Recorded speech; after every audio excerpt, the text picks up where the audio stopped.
Meetings that start late have been shown to have more negative consequences than one might think, according to an interesting American study David Stiernholm, just came across. So, this week's episode of the Struktör podcast done is therefore about what you can do to reduce the risk that you are the one affected.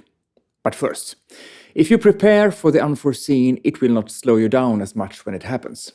By changing something in your structure, you can even out the bumps or more easily solve a problem as it arises. But how? Let me give you some ideas in a short post on the Struktör blog. You'll find a link to it in the show notes.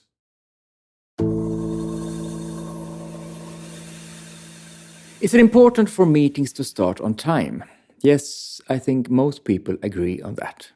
But beyond personal preferences and values about respecting colleagues' time, it has now been shown that meetings that start after the scheduled time are worse than those that begin when they are supposed to. In a study at the University of Nebraska that I'll link to in the show notes, Allen, Lehmann, Willenbrock and Rogelberg had several hundred participants take part in meetings that started on time, 5 minutes late or 10 minutes late.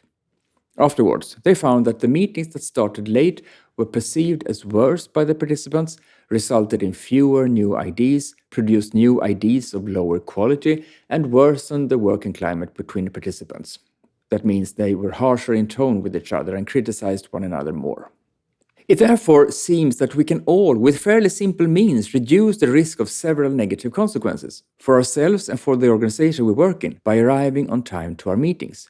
This applies to both physical and digital meetings. Do this. To increase the chances that you arrive on time and that the meeting can start on time, for example, do the following.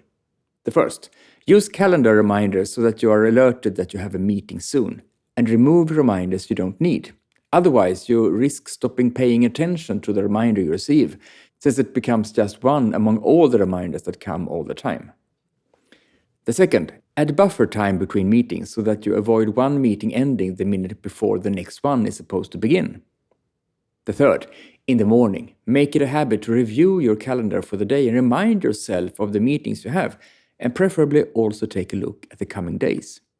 And the fourth, assume that it will take longer than you think to get to the meeting or log into it, and factor that in when you calculate how much time you need before the meeting.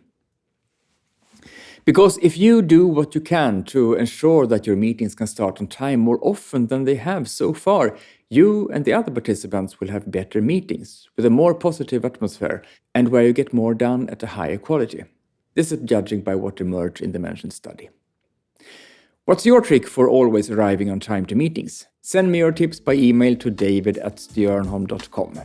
I'd like more suggestions than the 4 examples I gave here, so I'm curious about what you have to share. Thanks for today, and see you again next week.